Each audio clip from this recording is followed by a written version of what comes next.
पूर्णस्य पूर्णमादाय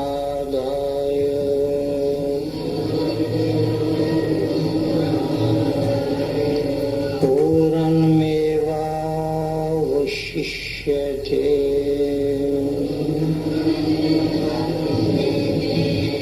ओम शांति शांति शांति।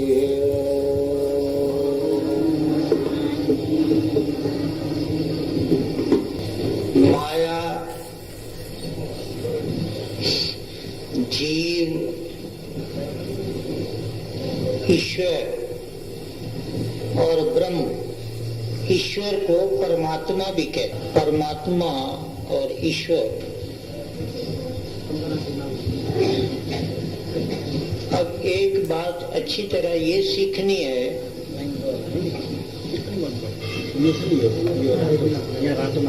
कि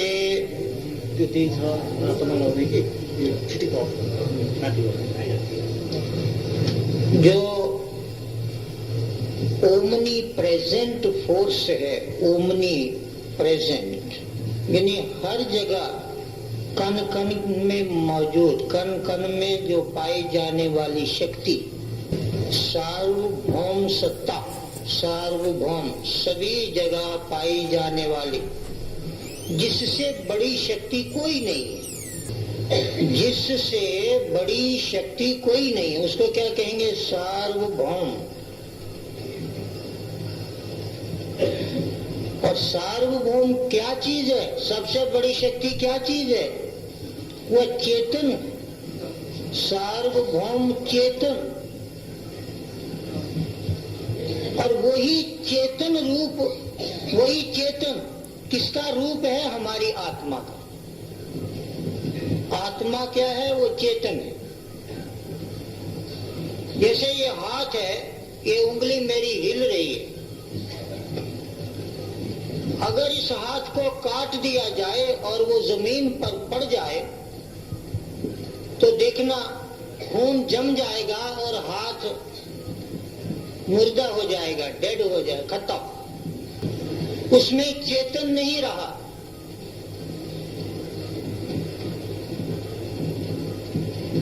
वो जो सार्वभौम चेतन है वो चलेगा नहीं अब। और इस तरह ये चल रहा है।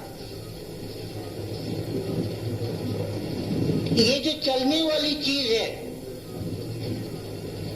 इसमें दुख सुख जो महसूस करने वाली चीज है,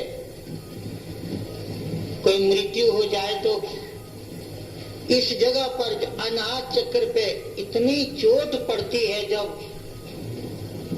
बेटा मर गया, पति मर गया, कोई रिश्तेदार शरीर छोड़ बैठा, कोई हानि पहुंची, कोई धन की हानि पहुंची, इस जगह पे कम चोट पहुंचती है, इस जगह पे बहुत चोट पहुंचती है। हम जानते हैं कि मरना है, बेटा मरता है, मरना है, मौत आती है, जानते हैं। जानने पर भी अनाहत चक्र में यहाँ बहुत चोट पड़ती है और रोना आता है।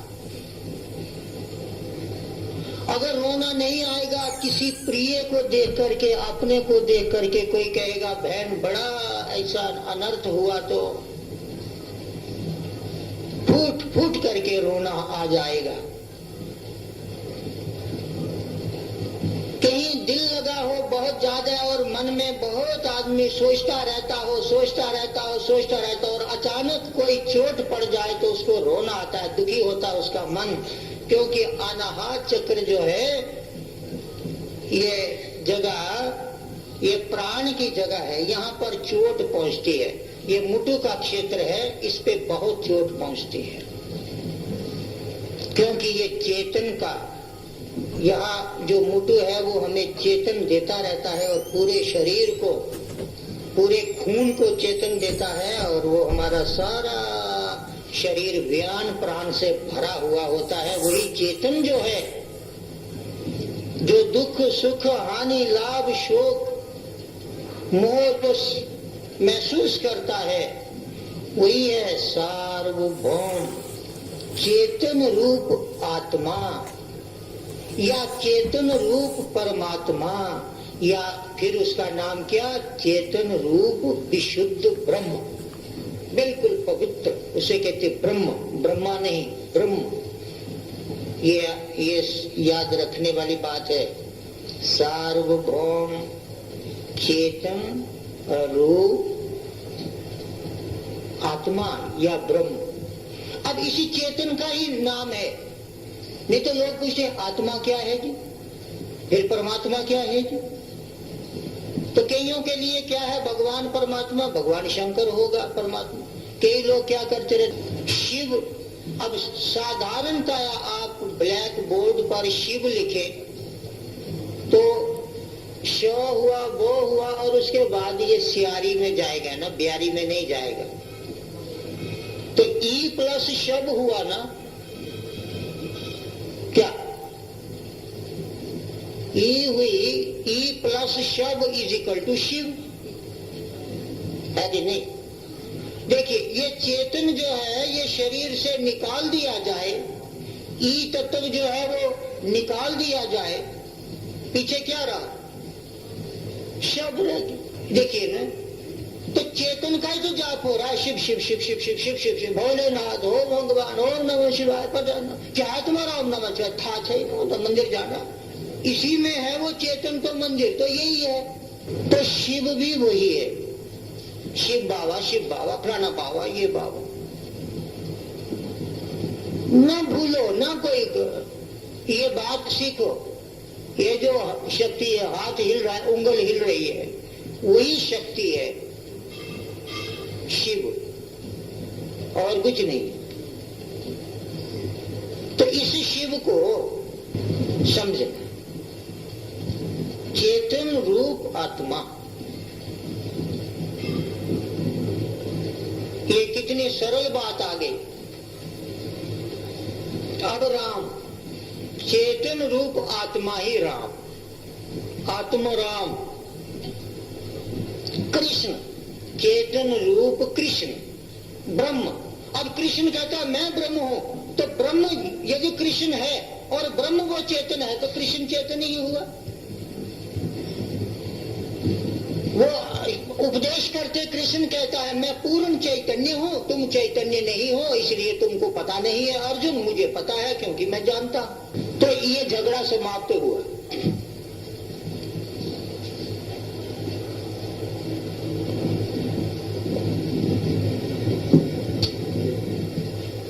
ये झगड़ा समाप्त हुआ कि हमारे भीतर है भगवान, तो किस तरह है, ये जो चेतन है, चेतन निकल जाएगा तो मृत्यु। इस चेतन को कईयों ने प्राण भी कहा, इस चेतन को कईयों ने विद्या कहा, तुमेव माता च पिता तुमेव। इसी चेतन को किसी ने माता और पिता कहा, क्योंकि जब वो पुत्र भक्त है तो वो माता और पिता को अपना चेतन स्वरूप ब्रह्म मान करके, क्योंकि उससे उसने जन्म लिया है, इसलिए उसकी वो भक्ति करता है।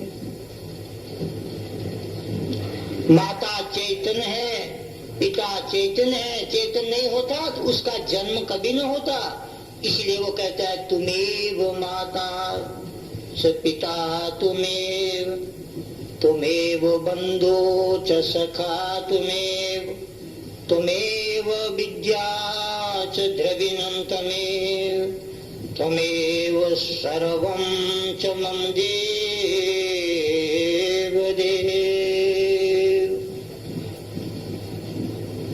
तू ही है सब, उसी एक चेतन की भक्ति करता है।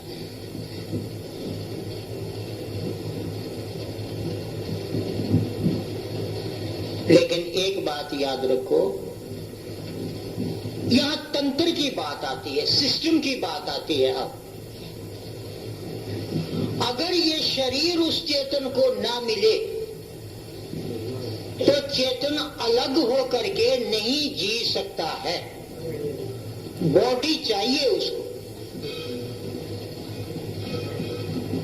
और ये बॉडी उसी चेतन में, उसी विशुद्ध ब्रह्म में जब क्षुब्धता आती है, जब गति आती है, तो उसमें इच्छा पैदा होती है। आप में इच्छा तब आती है जब आप मन चलाते हैं। मन रोक दें, आपकी इच्छा रुक जाती है। और जब मन आपका चलता है, उसको कहते हैं ओहो मेरा मन क्षुब्ध हुआ। और कईयों ने देवी भागवत में इच्छा को देवी कहा हुआ है, इच्छा शक्ति को भगवती कहा हुआ है।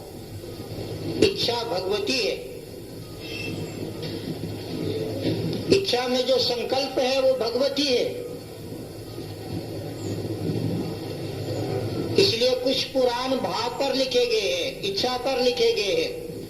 और यही कारण था कि व्यास ने 18 पुराण लिखते समय जब 17 पुराण लिख दिए उसको शांति नहीं हुई, क्योंकि वो भावों और इच्छा पर वो पुराण थे, त्याग पर नहीं थे। भागवत की नियम जो नींव है भागवत की, वो त्याग पर है। गीता की नींव त्याग पर है, बाकी पुराणों की नींव इच्छा पर है, तृष्णा पर है, आकांक्षा पर है। इसलिए व्यास को शांति नहीं मिली थी। और जब जिस शास्त्र की ग्रंथ की नींव त्याग पर आई, योग पर आई, व्यास को शांति मिली। और सुखदेव जैसे महापुरुषों ने उसका आख्यान किया। तो जब मन में क्षुब्धता पैदा होती है, यानी चेतन में ज्यादा मोशन आता है, फिजिक्स जानने वाले जब पोटेंशियल एनर्जी काइनेटिक में बदलती है, पोटेंसी एक टाइम होता है जब हम बीज रोपते हैं, एक टाइम होता है जब उसका अंकुर पृथ्वी से ऊपर निकलता है, उसका लिंग ऊपर आ जाता है, वो उसको हम स्वयंभू लिंग कहते हैं। बौद्ध ग्रंथों में वही स्वयंभू लिंग है। स्वयंभू की पूजा और पशुपति की पूजा, पशुपति के लिंग में स्वयंभू लिंग में कोई फर्क नहीं है। कार्तिक पूर्णिमा में हमारे नेपाल में ये एक बड़ी सुंदर और भव्य प्रथा है कि पशुपति के यहाँ बौद्ध लोग जा करके बुद्ध का मुकुट जो है वो पशुपति को पहनाते हैं। इस एकता और समन्वय की प्रथा को चलाने वालों के चरणों में दंडवत प्रणाम। वो लोग बहुत अच्छे और सूझबूझ वाले लोग हैं। यही है नेपाल की भव्यता और समझदारी। तो जब उस पवित्र चेतना में ये क्षुब्धता आती है, जब मोशन आती है, तो उसी समय काल अपना काम करता है, टाइम शुरू होता है।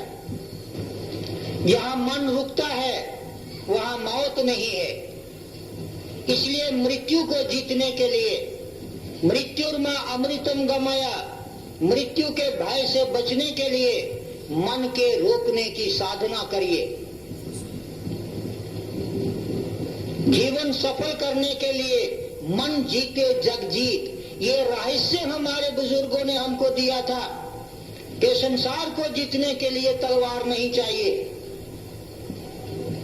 पूरे ब्रह्मांड के ऊपर अपना आधिपत्य रखने के लिए हमें तलवार नहीं चाहिए, बड़ी सेना नहीं चाहिए, जैसे सिकंदर ने कर लिया था। बड़ी सेना लेकर के वो संसार को जीतने के लिए चल पड़ा। वो भौतिक चीज है और फिर हाथ भी नहीं आया। यदि वो जीत जाता संसार को तो बहुत अच्छी बात थी, लेकिन वो जीत नहीं पाया। सिकंदर बुरी तरह फेल हुआ। और उसके बाद जब उसने यहाँ आकर के ये सबक सीखा हमारे महात्माओं से कि सिकंदर, तलवार के जोर से तुम संसार को नहीं जीत सकते। यदि तुम संसार को जीतना चाहते हो तो तुम अपने मन को जीतो, क्योंकि मन जीते जग जीत। पूरे ब्रह्मांड का सूक्ष्म तत्व मन है और वो हमारे पिंड के अंदर है। उस मन को जीत लेने से हम पूरे संसार को जीत लेते हैं। यही है अध्यात्म। अध्यात्म किसी को संसार छोड़ने की बात नहीं कहता है। अध्यात्म ये सिखाता है कि तुम सारे संसार के बादशाह कैसे बन सकते हो। जो सारे संसार का महाराजा धीराज है परमात्मा, वो बनाता है आपको अध्यात्म, आत्म बल, चरित्र बल, विद्या बल, योग बल। इस बल से संपन्न करता है मानव को अध्यात्म। और जब बल नहीं है, शक्ति हमारे पास नहीं है, हम कुछ भी नहीं कर सकते हैं। इसलिए हम शक्ति के उपासक हैं, हम विद्या के उपासक हैं। विद्वान होना पड़ेगा, योग बल से विभूषित होना पड़ेगा, चरित्र बल से विभूषित होना ही पड़ेगा। ये है हमारा धर्म। कर्तव्य है कि हम इसको विभूषित करें, इस बल को हम लें। और ऐसा कभी कोई काम ना करें, खाने में, पीने में, रिलेशन में, संबंध में, उठने में, बैठने में, वस्त्र धारण करने में, ऐसा कोई काम ना करे जिस कार्य से शक्ति का ह्रास हो जाए। और यही एक कारण है कि हमारे यहाँ कुछ बड़े प्रतिबंध लगाए गए अनुशासन में लोगों को डालने के लिए कि जब तक ब्रह्मचर्य व्रत धारण करना, तब तक लड़का और लड़की आपस में कोई संबंध ना रखें। और जब गृहस्थ आश्रम में जाएं तो वो गृहस्थ आश्रम करे। गृहस्थ आश्रम वाले को गृहस्थ का काम करना है, ब्रह्मचारी को गृहस्थ की बात नहीं सोचनी है। वो बहुत बड़ा दोष होगा और समाज में विकृति होगी। यही कारण है। उसके बाद धीरे धीरे गृहस्थ से हटना है और अनुभव में जाना है। 75 वर्ष में अनुभव करके ज्ञान बांटना है, 100 साल तक जीना है। यही कारण था। कितनी सुंदर पद्धति, कितना वंदनीय है ये कार्यक्रम। आज ये कार्यक्रम निंदा में पड़ गया है, इसको बचाओ आप लोग। इसके लिए अभियान करो और इसको बचाओ।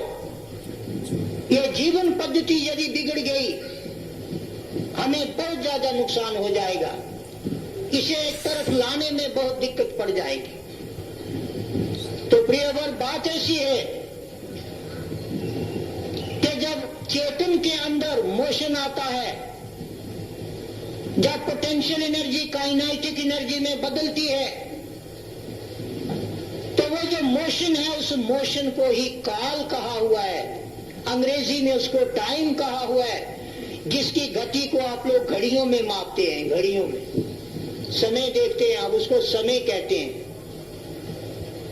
और टीवी आप देखते हैं, महाभारत सीरीज, उसमें कृष्ण नहीं बोलता, उसमें कोई देवता नहीं बोलता, उसमें काल बोलता है। काल कहता है मैं उस समय चला, ये देखा, फलाने से ये करवाया, ये हुआ, वो हुआ। बोलता कि नहीं बोलता? कृष्ण नहीं बोलता, क्योंकि कृष्ण काल के अधीन है। कृष्ण के यदुवंश को महर्षि दुर्वासा का श्राप हुआ, उसी श्राप से ये सारा वंश नष्ट हुआ। और अंत में आकर के व्याध ने कृष्ण को भी तीर मारा। नतीजा क्या हुआ कि कृष्ण की हत्या हो गई, कृष्ण का मर्डर हो गया। देखिए ऋषियों की ताकत। ऋषियों के बोलों और उनकी ये किसकी शराब थी? ये शराब जो लगना होता है ये आत्मा की आवाज होती है, ब्रह्म की आवाज होती है। वो ब्रह्म आपके पास है। आप कभी भी अपने बच्चों को गाली ना दे, इससे उनकी उम्र घट जाती है। बड़े होने पर उन्हें नौकरी नहीं मिलती क्योंकि उनका धन घट जाता है। आप लोग गुस्सा करते हैं और कुछ कह देते हैं